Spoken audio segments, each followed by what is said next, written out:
지난주 살펴봤는데요. 거기에 아주 유명한 우리 예수님이 인용하신 구절이 있다 말씀드렸습니다. 내 집은 만민이 기도하는 집인데 너희가 강도의 구려를 만들었다. 이게 예레미야서 7장에 우리 하나님이 하신 말씀이고요. 또 한 손으로 천국 가는 것이 두 손으로 지옥 가는 것보다 낫다. 예수님이 지옥이라는 말을 사용하실 때 이 지옥은 이 게한나, 흰님의 골짜기라는 바로 거기에서 온 그런 단어입니다. 그리고 또 한 가지 제가 또 생각나는데 너희가 내 말을 안 들었기 때문에 더 이상 나도 너희 말을 안 듣는다. 내가 새벽부터 너희에게 일렀는데도 너희는 내 말을 안 들었다. 더 이상 그들을 위해 기도하지 마라. 이것도 7장에 우리가 꼭 기억해야 될 말씀입니다. 이제 오늘 8장에 보면 심판에 대해서 이야기하는데요. 나 여호와가 말하노라. 그때 사람들이 유다 왕들의 뼈, 방백들의 뼈, 제사장들의 뼈, 선지자들의 뼈, 예루살렘 거민의 뼈, 이거 모든 하여튼 묘실, 모든 묘지에 있는 하여튼 뼈들은 다 끌어내서 그리고 분토로 사용해서 뿌릴 것이다. 이렇게 주님께서 말씀합니다. 이 무덤을 파헤친다는 것은 의도적인 힘의 과시입니다. 이 죽은 사람에게 무슨 아픔이 있겠습니까? 그러나 그것은 의도적인, 우리가 이렇게 힘이 세다. 그래서 너희 조상들도 우리가 다 다스린다. 이것이 무덤을 파헤치는 겁니다. 그리고 패배한 자에 대한 경멸. 너희들은 조상이 물려준 이 땅을 너희들이 지키지 못했다. 그래서 너희 조상도 욕받고 너희도 욕받는다. 이게 큰 경멸입니다. 이게 모독의 방법이 뭐냐면 무덤을 파헤쳐서 그 뼈들을, 그러니까는 일반 백성의 뼈만 아닙니다. 존경했던 선지자들의 뼈, 제사장들의 뼈, 그리고 왕들의 뼈, 이런 모든 사람들의 뼈를 다 분토, 이 분토란 말은 재사용 못하도록, 그러니까 나라가 다시 좋게 되면 유골함에 있던 걸 다시 이장을 하든지 다시 기념하기 위해서 무덤을 만들 건데 그러지 못하도록 아예 분토로, 아예 거름으로 다 뿌려버리는 것을 말합니다. 이스라엘은 무덤을 죽은 이의 안식처라고 보았습니다. 그래서 예루살렘에 가보면 예루살렘이 보이는 그 이쪽 언덕이 있거든요. 예수님께서 보시면서 기도하셨던 그 언덕, 겟셋만의 동산이 있는 그 언덕에는 전부 무덤입니다. 왜냐하면 우리 하나님께서 어디로 임하시는 메시아가 오냐면 예루살렘의 성전에 임할 거게, 성전을 바라보는 이쪽은 전부 무덤입니다. 굉장히 무덤이 중요합니다, 이들에게. 왜냐하면 무덤은 안식처거든요. 안식처. 근데 이 안식처가 다 파헤쳐지는 겁니다. 자, 그리고 이렇게 죽은 자에게 이렇게 험하게 한다면 살아있는 자는 더 말할 것도 없겠죠. 그래서 3절에 각처에 남아있는 자는 사는 것보다 죽는 것을 더 원한다. 요거는 이제 요한계시록 9장 6절, 황충이 5개월 동안 사람을 괴롭힐 때 사람들이 죽기를 구하여도 얻지 못하고 죽고 싶으나 죽음이 저희를 피하리로다. 이런 어려운 형편에 처한다. 이게 하나님의 심판, 산자와 죽은 자를 심판하십니다. 여러분, 죽었다고 끝나지 않아요. 죽었다고 해결되지 않아요. 우리 주님은 산자와 죽은 자를 심판하러 오시리라. 여러분이 잘하고 죽으면 아무 걱정할 거 없고, 그죠? 죽었다고 다 잊혀지는 게 아닙니다. 산자와 죽은 자를 심판하러 오시리라. 자, 그리고 짐승보다 못한 인간이 나오죠. 4절 5절. 또 그들의 말하기를 여호와, 사람이 엎드러지면 일어납니다. 떠나갔으면 돌아와야 됩니다. 근데 이스라엘 백성들은, 예루살렘 백성은 항상 나를 떠납니다. 일어나도 안 옵니다. 엉뚱한 데로 갑니다. 거짓을 고집합니다. 돌아오기를 거절합니다. 이스라엘은 단순히 나쁜 정도가 아닙니다. 부주의나 실수가 아닙니다. 이들의 죄악의 뿌리는 인간의 의지에 있습니다. 의지. 인간의 의지에 사악한 뒤틀린 것 타락. 여러분, 의지가 잘못된 사람은 매사 불만족스럽습니다. 의지가 문제, 딴 게 문제가 아닙니다. 의지입니다. 의지. 의지가 타락하고 뒤틀린 사람은요, 매사가 다 화나는 일밖에 없습니다. 의지입니다. 그래서 이 의지를 하나님께서 치유하고 회복하고, 이 의지가 아주 참 복되고 아름다워야 됩니다. 참 부드러워야 됩니다. 그래야지 어떻게 됩니까? 주님이 인도하는 대로 가거든요. 근데 고집은 뭐죠? 이 의지 문제 아닙니까? 의지.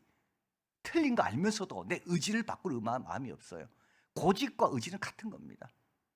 그래서 고집 부리고 있는 거예요. 자, 그래서 죄악의 뿌리는 인간의 의지에 있고, 7절에 공중의 학은 그 정한 시기를 압니다. 방구와 제비도 그 올 때를 압니다. 갔다가 이제 돌아올 때는 돌아옵니다. 그런데 이 백성은 돌아오지 않습니다.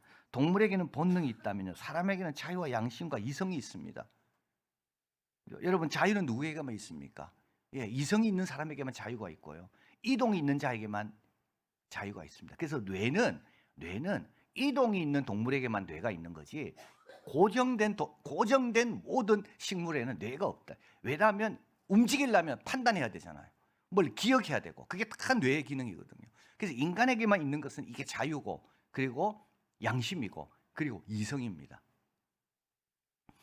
그래서 인간은 책임적인 존재가 돼야 되는데요, 그런데 인간은 동물보다 어리석을 때가 참 많습니다.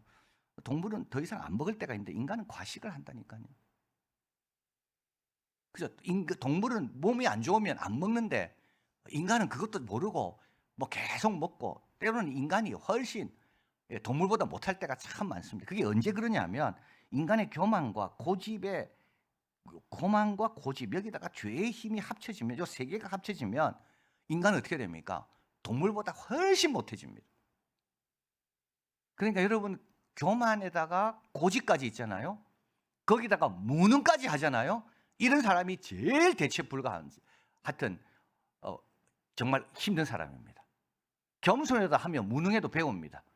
근데 교만한데 무능하고 거기다가 뭐까지 있으면요, 고집까지 있으면요, 정말 이 사람은 회복 불가능합니다. 공중의 학보다 못해집니다. 방구와 제비와 두루미보다 못해집니다. 교만이 눈을 멀게 하고, 고집이 계속 그걸 강화시키고, 죄는요, 인간을 더 힘들게 벗어나지 못하도록, 그게 죄입니다. 그래서 이사야도 말씀합니다. 소는 임자를 알고 나귀는 주인의 구유를 알건만은 이스라엘은 알지 못하고 나의 백성은 깨닫지 못하는. 내 백성인데도. 소는 압니다, 임자를. 나귀도 주인을 압니다. 그런데요, 내 백성은 이 구유에 안 온다니까요. 여기가 구유인데도, 여기가 어디냐 하면 주님이 계시는 곳인데도 여기로 안 온다니까요. 이성과 양심과 자유가 다 어디가 있습니까? 죄와 고집과 교만이 섞이면서 인간이 어떻게 되죠? 인간이 오히려 하나님을 등지는 그쪽으로 가게 되는 거죠. 자, 8절입니다. 너희가 어찌 우리는 지혜가 있고 우리에게 여호와 율법이 있다 말하겠느냐? 참으로 서기관의 거짓불이 거짓되게 하였나니. 서기관이 자꾸 잘못 가르치고 있는 거죠. 보라, 그들이 나 여호와의 말씀을 버렸으니 그들에게 무슨 지혜가 있으랴. 15절, 우리가 평강을 바라나 좋은 것이 없습니다. 고치심을 입을 때를 바라나 놀라운 뿐입니다. 여러분, 말씀을 버리면 지혜도 버리는 겁니다. 여호와께서 말씀해, 내가 술법으로 제어할 수 없는 뱀과 독사를 너희 중에 보내니 그것들이 너희를 물리라 하더라. 술법 아무 소용없습니다. 아무리 뭘 많이 배워도요, 안 됩니다. 하나님이 보내신 것을 막아낼 수가 없습니다. 자, 그래서 이제 예레미야가 탄식합니다. 18절, 슬프다 나의 근심이 어떻게 위로를 얻을 수 있나이까? 나의 중심이 번뇌하이다. 내 딸 내 백성이 심히 먼 땅에서 부르짖는 소리로다. 그 생각하는 겁니다. 이제 바벨론 포로로 끌려가서 큰 먼 땅에서 이제 막 부르짖는 소리입니다. 여호와께서 시온에 계시지 아니한가? 그 왕이 그 중에 계시지 아니한가? 시온 신앙과 왕조 신앙. 그래서 이스라엘을 지탱하는 두 기둥은 하나는 성전이요, 하나는 다윗 왕조입니다. 이거 믿고 있었는데요, 그런데 포로로 끌려가서 이들은요 다 없어지게 됩니다.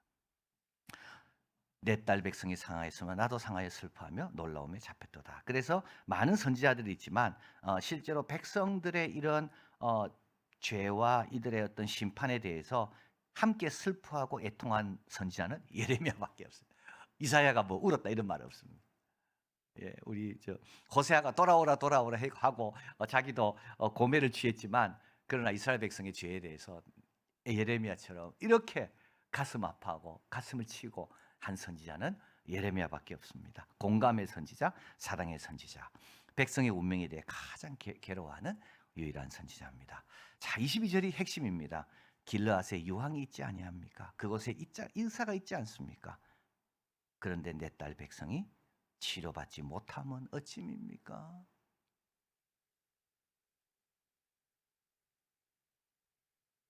위대한 잠재력을 다 갖고 있어도요, 활용하지 못하는 이스라엘입니다. 다윗 왕이 있고 시온의 성전이 있고 율법이 있는데도 이들은 멸망을 당합니다. 딴 데 문제가 있는 게 아니죠. 왜곡된 의지와 죄가 모든 좋은 것을 막습니다.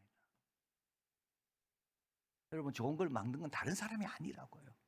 저 사람 때문에 내가 이런 게 아니라고요. 다 있어요. 여기에 율법 있고 다윗 왕조 아직 있고, 그리고 길르앗 가면 유황이 있고, 거기에 가면 치료할 수 있는 모든 좋은 것들이 기다리고 있고, 근데도 어떻게 내 백성은 치유받지 못합니까? 유황도 있는데, 의사도 있는데 왜 치유받지 못합니까? 선지자도 있고 제사장도 있고 아직까지 성전도 있고 왕도 있는데 왜 내 백성은 치유받지 못합니까? 5장 25절, 너희 허물이 이러한 일을 물리쳤고 너희 죄가 너희에게 오는 좋은 것을 다 막았다. 여러분, 다른 게 문제가 아니고요, 죄입니다. 죄. 교만부터 다 내려놔야 됩니다.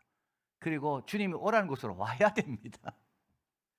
소는 구유를 안다 그랬잖아요. 나귀는 그 구유를 안다고요. 그러면 우리는요, 그 구유로 와야 되는 거죠. 그 구유로. 예레미야 4장 1절 2절, 이스라엘아 내가 돌아오리로 내게로 돌아오라. 내가 만일 나의 목전에 가증한 것을 버리고 마음에 요동치 아니하며 진실과 공평과 정의로 여호와의 삶을 가리켜 맹세하면 열방이 나로 인하여 스스로 복을 빌며 나로 인하여 자랑하리라. 이게 하나님의 이스라엘을 향한 뜻입니다. 이들로 인하여 열방이 주께 돌아오도록. 그래서 이스라엘 택하셨는데 지금은요, 지금 자기 고집 때문에 자기 안에 있는 좋은 것도 못 누리는 이런 신세가 된 겁니다. 자, 그래서 우리도 늘 겸손하시고 고집은 좀 버리시길 바랍니다. 우리 주기도문이 고집 버리는 기도 아닌가요? 뜻이 하늘에서 이루어진 것처럼 땅에서 이루어지이다. 여러분, 이게 다 고집 버리는 기도입니다. 나라 임하옵시며, 내 나라가 아니라 주님의 나라가 온전히, 주님의 이름이 거룩히 여김 받도록. 사실 이 기도만, 이 기도 안에 다 있습니다. 이 기도 안에 전부 다 있더라고. 제가 보니까 모든 성경의 적용은 결국 어디로 나타나냐? 주기도문으로 다 나타납니다, 여러분. 그러니까 주기도문만 제대로 해도 우리는 어떻게 됩니까? 우리에게 주신 온갖 좋은 것을 다 누리면서 회복도 되고, 그래서 우리로 인해 열방들이 다 주님께 돌아온다. 이것을 꼭 기억하시고, 마지막 구절, 길르앗에는 유황이 있지 아니한가, 그곳에는 의사가 있지 아니한가, 딸내 백성이 그런데도 치료받지 못함은 어찌민고.